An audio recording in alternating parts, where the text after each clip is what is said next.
Bismillahirrahmanirrahim. Assalamualaikum warahmatullahi wabarakatuh. Selamat datang di channel YouTube Reni Novalia, tempatnya belajar kimia itu asik.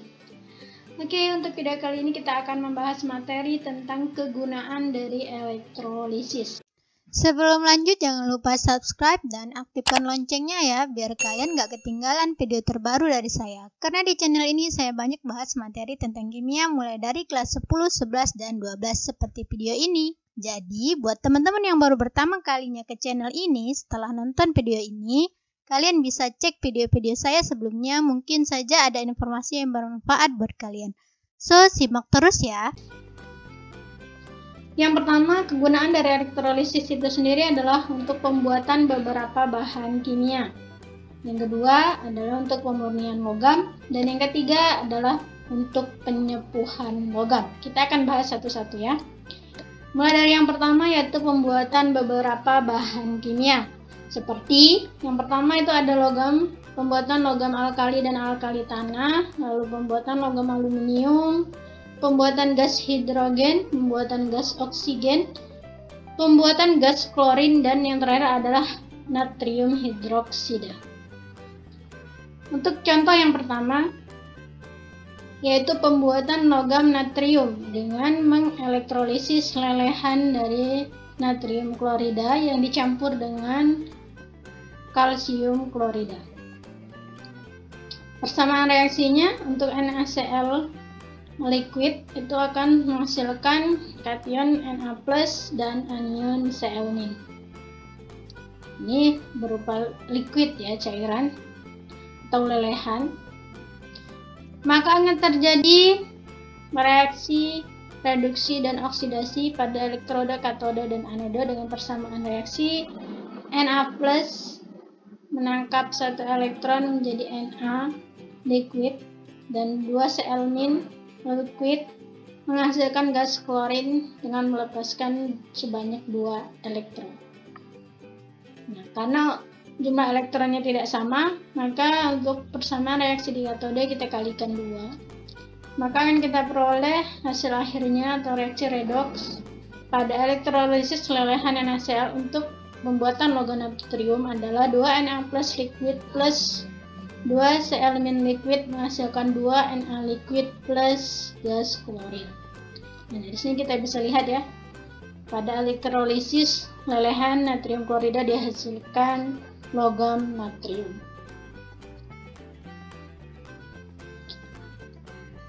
Nah, natrium cair yang terbentuk di katode itu akan mengapung di atas cairan NaCl, kemudian dikumpulkan pada kolektor ya. Ini akan kita dapatkan logam natrium. Untuk contoh yang kedua adalah pembuatan gas oksigen dan gas hidrogen. Dapat terbentuk itu melalui reaksi elektrolisis pada senyawa yang mengandung kation unsur golongan utama dan anion yang mengandung oksigen seperti OH-, NO3- atau nitrat, CO3-, SO4- dengan elektrode iner. Jadi syaratnya kalau kita ingin membuat gas oksigen dan gas hidrogen itu harus menggunakan elektrode iner. Misalnya dengan cara elektrolisis larutan KOH menggunakan elektrode AU. Jadi di sini senyawanya mengandung kation unsur golongan utama, di sini ada kalium, dan anionnya mengandung oksigen, di sini OH ya, OH- hidroksida. Dan elektrode iner yang kita gunakan adalah AU atau emas. Nah, secara keseluruhan itu kita dapat tuliskan reaksi yang terjadi pada anoda dan katode adalah sebagai berikut. Jadi 4 OH- menghasilkan O2 plus 2 H2O plus 4 elektron, dan di katode 2 H2O plus 2 elektron menghasilkan H2 plus 2 OH-. Karena jumlah elektron yang dilepas dan diterima itu tidak sama, maka persamaan reaksi di anoda kita kalikan 1 dan di katode kita kalikan 2. Maka akan kita peroleh 4 OH- menghasilkan O2 plus 2 H2O plus 4 elektron, dan di katode 4 H2O plus 4 elektron menghasilkan 2 H2 plus 4 OH-. Di sini kalau teman-teman lihat 4 elektron ya, akan saling meniadakan atau dicoret istilahnya. Lalu di sini ada 4H2O, 2H2O. Berarti di sini kan hanya tersisa 2H2O. Lalu di sini 4OH- juga saling meniadakan. Sehingga hasil akhirnya adalah O2 dan 2H2O atau gas oksigen dan gas hidrogen. Jadi reaksi elektrolisis larutan KOH dengan elektroda AU itu akan menghasilkan 2H2O yang kemudian hasilnya adalah gas oksigen dan gas hidrogen. Yang kedua, kegunaan dari elektrolisis itu sendiri adalah untuk pemurnian logam. Jadi di sini misalnya pemurnian logam tembaga yang diperoleh pada pengolahan tembaga dari kalkopirit yang masih tercampur dengan sedikit perak, emas, dan platina. Jadi kita ingin memurnikan logam tembaga tersebut. Nah, tembaga yang tidak murni itu dipasang sebagai anode. Jadi yang tidak murni diletakkan di elektroda anoda, dan tembaga yang murni itu dipasang sebagai katoda dalam elektrolit larutan tembaga sulfat. Nah, tembaga di anoda itu akan teroksidasi menjadi Cu2+, selanjutnya Cu2+ direduksi di katoda. Jadi kita akan dapat Cu yang murni dari Cu yang tidak murni tadi. Karena dia kan diletakkan di anoda ya, yang tidak murni tadi, dia akan teroksidasi menjadi Cu2+, selanjutnya Cu2+ akan direduksi di katoda menjadi Cu. Sehingga kita peroleh Cu yang murni atau tembaga yang murni. Atau persamaan reaksinya kurang lebih seperti ini ya. Jadi di anode ini tembaga yang tidak murni ya. Ini ya, ingat tidak murni. Itu tembaganya akan dioksidasi menjadi Cu2+ dengan melepaskan 2 elektron. Lalu Cu2+ yang dilepaskan oleh anoda ini tadi akan direduksi di katode menjadi Cu solid atau Cu murni.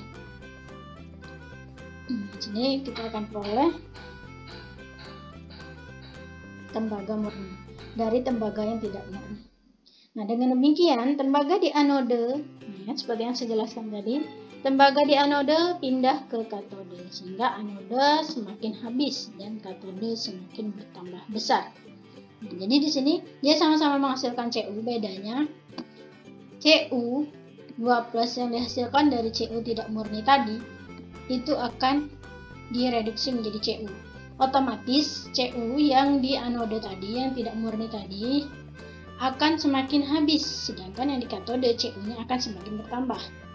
Nah, logam emas, perak, dan platina yang terdapat pada lumpur anoda sebagai hasil samping pada pemurnian tembaga.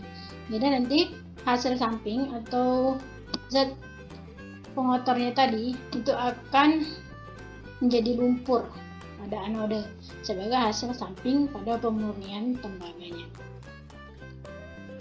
Yang ketiga, kegunaan dari elektrolisis itu sendiri adalah untuk penyepuhan logam.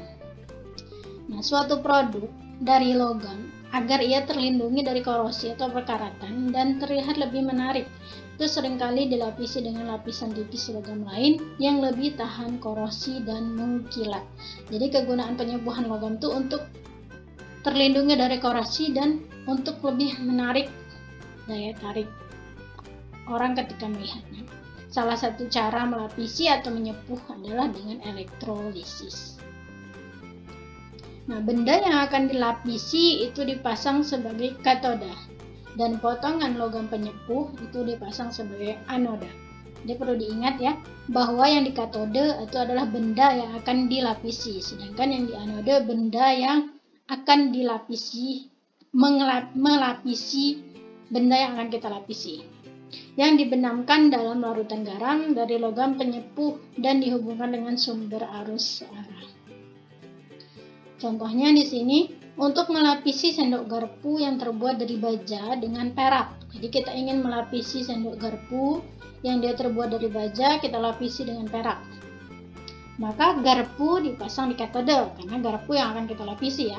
Dan logam perak itu dipasang di anode atau sebagai anode karena itu yang akan melapisi garpu. Dengan elektrolit yang kita gunakan adalah larutan perak nitrat. Oke, seperti ini penggambaran dari proses pelapisan sendok garpu dengan logam perak ya.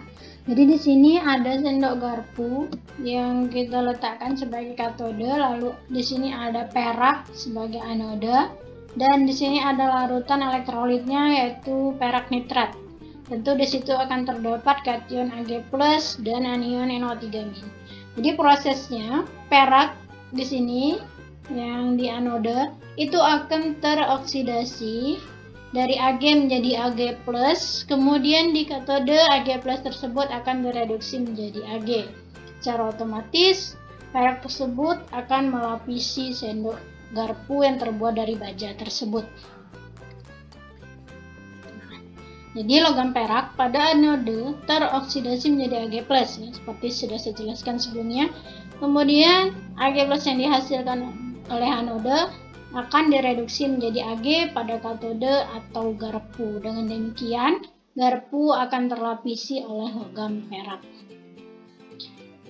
Persamaan reaksi yang terjadi pada anode dan katode, ya, logam perak yang kita gunakan itu akan teroksidasi menjadi Ag+, kemudian Ag+ yang dihasilkan ini akan direduksi pada katode menjadi Ag, sehingga sendok garpunya akan terlapisi oleh perak. Oke, cukup sekian penjelasan dari saya. Semoga video ini bermanfaat. Jangan lupa share ke teman-temannya yang lain. Saya akhiri, wassalamualaikum warahmatullahi wabarakatuh. Salam semangat.